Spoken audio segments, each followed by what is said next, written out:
We had a client that we worked with, and she was really struggling with profitability. She kept raising tuition. She actually did 3 tuition increases within a 15-month cycle, and she still could not catch up.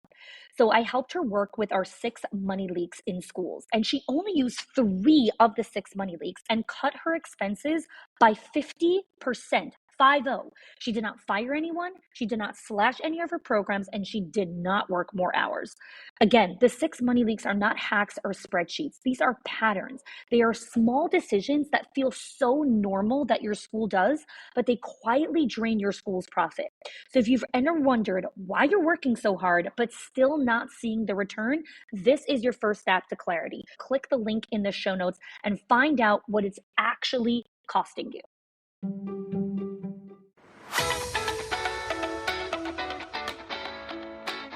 Welcome to the Schools of Excellence podcast, where we have conversations about education, leadership, and building a school of excellence. The goal on this show is to bring you clarity, up-level your mindset, and give you practical strategies and inspiration so you can show up with confidence and trust your decision-making. I'm Chani Wolshansky. I'm a mom of 4 under 10, a former New Yorker, and been in the early childhood field my entire life. And I'm so grateful that you've joined me for this conversation.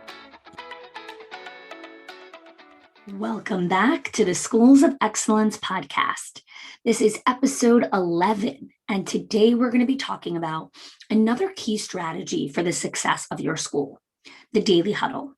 If you're a school owner, a very common scene is admin team or the directors are confused about what they're supposed to be doing in their day. Many times I hear from owners that their directors are doing a whole bunch of different things. They're busy all day long, but they're not doing specific targeted activity that truly drives the school forward. And it's frustrating because as an owner, you're paying thousands of dollars in payroll to your directors, to your admin team to support you and support the school's goals. And what's happening is the directors are getting distracted. They are constantly running in different directions to help this person fix this problem, give this person a break, take care of this, take care of that.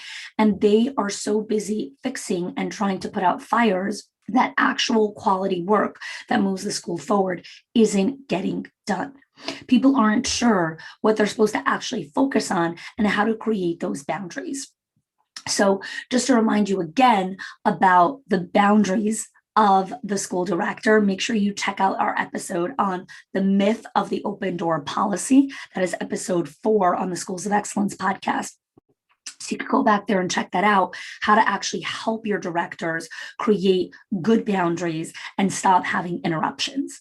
But coming back here is you're paying out for directors to deliver a result for their school, but they're not sure what they're supposed to focus on because in your head, it's really clear. It's very concrete. Like, okay, these are the projects. This is what moves the school forward.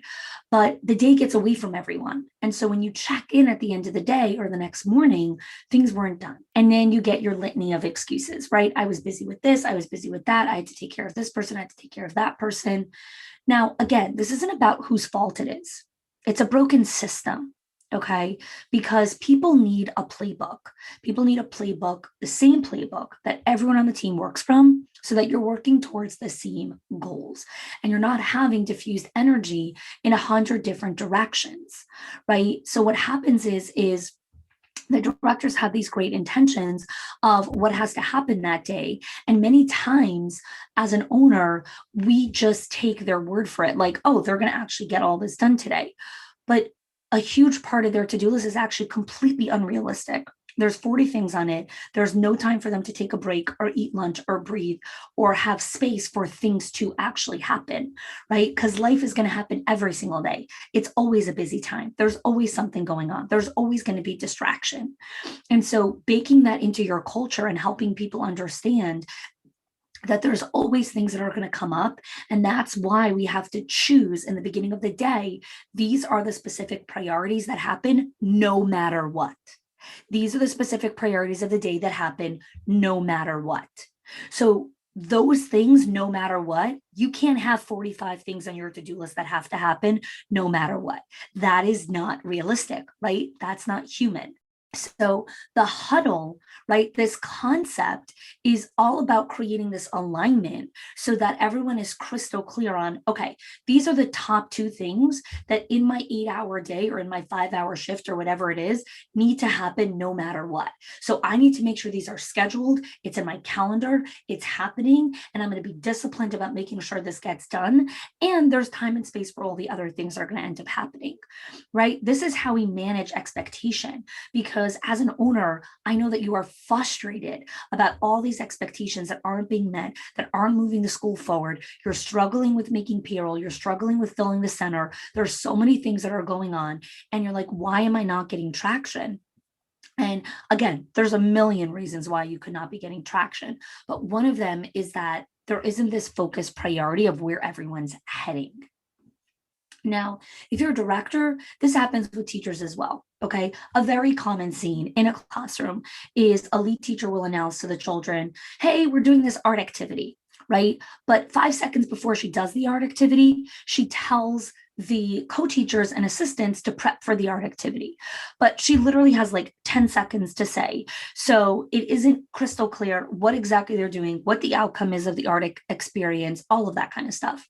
So the assistant teachers scramble the best that they can to pull up paintbrushes and paint and this and that. And as they're finishing to put out all the supplies, the kids start coming to the table. And as they're coming to the table, the lead teacher's like, oh my gosh, there aren't smocks. So the assistant teacher rushes to get smocks, okay, while the lead teacher is trying to stall and entertain a group of 3-year-olds standing in front of paint, okay? So they start painting and then they realize, oh, there aren't enough paintbrushes, right? Because there wasn't enough time to get all the paintbrushes. So now there's an argument with the 3-year-olds about who gets what paintbrush while the other teacher starts scrambling, trying to find more paintbrushes. And they realize they don't have enough. They have to run to the classroom next door. So now they're out of ratio. Now we have to find someone to help us. And it's mayhem. Okay. Then 3 minutes later, the kids finish the art activity and they start taking off their smocks. They start walking to the sink with their hands that are full of paint. They have wet papers. There's no surface to cover. So the kids have nowhere to put their wet stuff. There's no drying rack. It isn't available. It's full of other stuff, right? And everyone is just panting, trying to get the wet stuff onto the drying rack, trying to get off smocks, trying to get the kids to the sink without getting the whole room full of paint. And finally, everyone is done and they're getting on their way outside.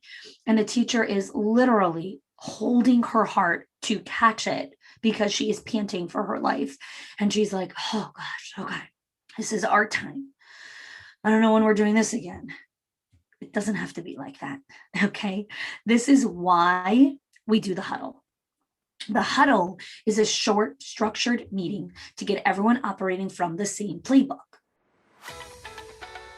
You want to confidently lead your school to excellence? I know you do. I know that you're working so hard right now, but it's diffused energy in a lot of different directions.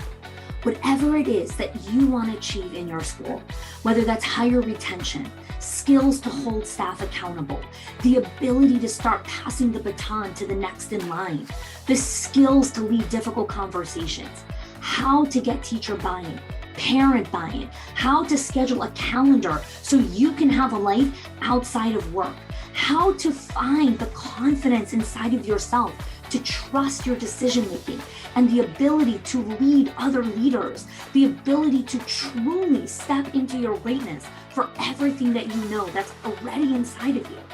The Directors in Our Circle and our Owners HQ programs are our premium experience for school leaders to take their skills, their mindset, and their confidence to the next level. We do this through coaching, through training, and accountability. You see, I want to be your guide in the journey so you can be the hero of your life. My team and I will guide you every step of the way to ensure that you get results and a transformation in your school. Because if you want things to change, if you believe in your heart that you have what it takes to make that transformation, and you want someone to guide you, to give you the tools, to hand you the scripts, to give you the done-for-you systems, to show you the templates, to show you every step of the way what's next, and you want a community of other amazing leaders to support you so you never feel alone, then I want you to apply for the Directors in Our Circle or Owners HQ program to see if you are a fit. You could go to hani.me/join the DIC or click the link in the show notes. All right, thanks so much, and let's get back to our show. So let's start with the admin team. Okay, let's look at what does the admin team huddle look like. Number one, we schedule it. As with anything, get started. Don't wait for perfection. Do not wait for the perfect date and time to start. Just start. Pick a time every day that all the admin team can meet. Yes, if you're in different locations, you can meet on Zoom. I meet on Zoom with my people every single day, and you just get started. Okay. Now, how do you run the huddle? It's 3 questions. What did you work on yesterday? What are you working on today? Anything stopping you from getting your work done? And you go round robin and everyone answers. This is what I worked on yesterday. This is my plan for today. And this is what's stopping me from getting it done. I need your approval on this particular thing. I need you to sign this particular grant. I need you to, tell me if this is allowed. I need you to give me a budget for this particular thing that I'm researching today. Okay. What this does is it gets all the interruptions out in the open. Everyone asks for what they need from you in that first meeting of the day, and then everyone goes and executes. So this creates open transparency of what people are actually working on. This is not micromanagement. You are the owner or the director. You need to know what people are working on. It's performance management. It's managing to ensure that the work is actually getting done. Right? People are paid to do work to move the school in the right direction, right? So I remember one time I was part of a huddle and one of the admin people told the owner, so today I'm working on researching a new printer because our printer is broken. And the owner was like, yeah, it's broken. I guess we need to research. We need to buy a new printer. And she didn't know what to say. But I was there to help them figure out how to run the meeting. So I turned to the admin person and I said, the priorities of the day are finishing the enrollment packets because tomorrow there are a bunch of tours that are taking place, 8 to be exact. And so these enrollment packets need to happen. And so that is a top priority. So if you're finished with all the enrollment packets before the end of the day, and there is still time for you to research the printer, by all means, go ahead and get that started. And so the admin person turned to me and she's like, oh, there's no way I'm going to be able to research the printer. The enrollment packets are going to take me all day. I said, great. So now let's take this task on your to-do list that says research new printer and put it on for Friday, because now it's going to remove mental space from your brain that is not a task on your to-do list. So when you leave work today, you're actually going to have finished your entire to-do list because the only thing on your to-do list is enrollment packets. And there was this giant relief from her of like, oh, I'm going to actually finish my to-do list today, right? People want confidence that they can get their work done. So let's talk about common mistakes that happen during this meeting, right? So first, let's review questions, right? What did you work on yesterday? What are you working on today? Anything stopping you from getting your work done? This question is more common than you think, right? People don't even realize how much they get stalled from their work that needs to get done and why they keep knocking on your door. Like, hey, I just have a quick question about this. Oh, I just have a quick question about that, right? Because as they dig into the work, they have questions. No. You prep for the huddle meeting. You look at your to-do list and you're like, okay, these are the things that are on my to-do list. So when I come to the Monday meeting or when I come to the daily huddle, I am already prepared with what are my questions that I have in order for me to be successful today. So let's talk about mistakes that happen during this meeting. 2 common mistakes. 1, this is not a planning meeting. You are not planning your winter season. You are not planning a, parent-teacher conference event. It's a huddle. It's a quick meeting to see where is everyone holding. Mistake number 2, we do not discuss in-depth issues. That's a separate conversation.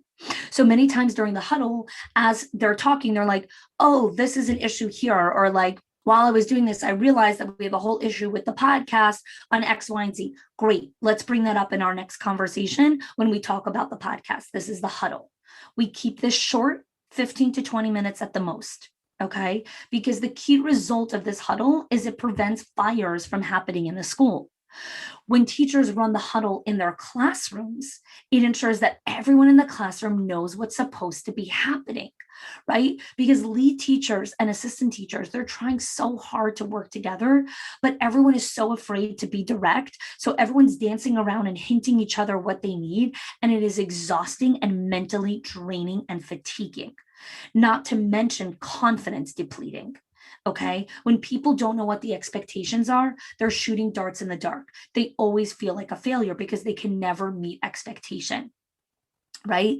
Teachers need to get what they're expecting out onto paper so that their assistant teachers or their co-teachers actually know what's going on.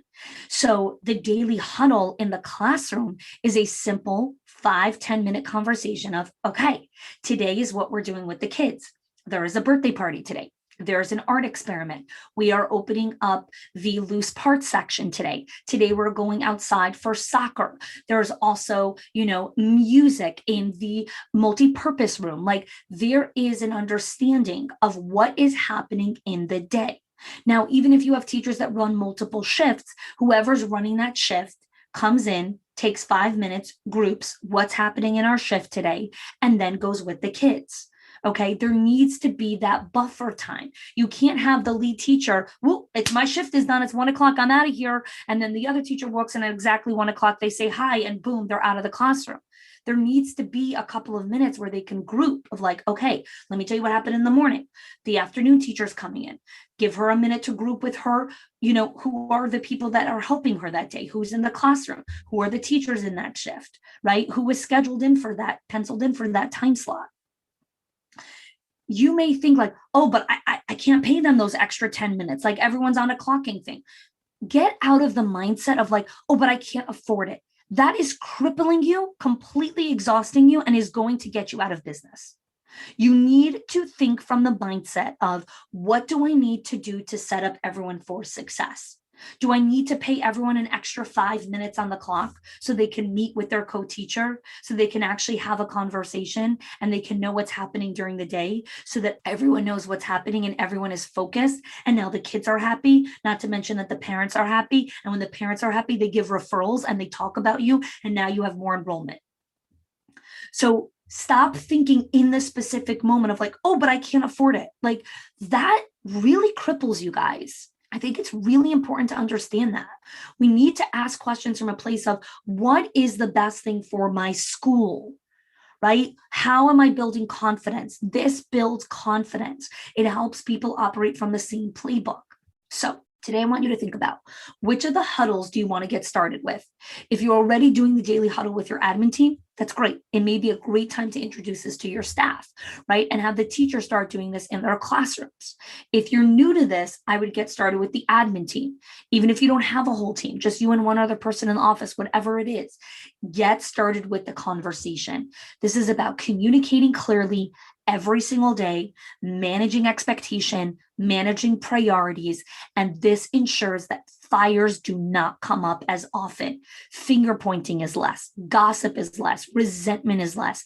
All of these things decrease as everyone gets more and more in alignment with what people are doing. Thanks so much for joining me on today's episode of the Schools of Excellence podcast. If you are loving the Schools of Excellence podcast and have gotten any value out of it for your school, I would love if you can do 2 things for me. 1, subscribe to the show so you never miss an episode. And 2, can you please leave us a review? Reviews help other school leaders know that this is the place to learn how to build a school of excellence. And I would be so grateful if you can do that for us. Your help and support makes this show to be able to be listened by the thousands of other school leaders all around the world. Thanks so much for listening, for giving us your time and attention each and every week, and I appreciate that you have joined us.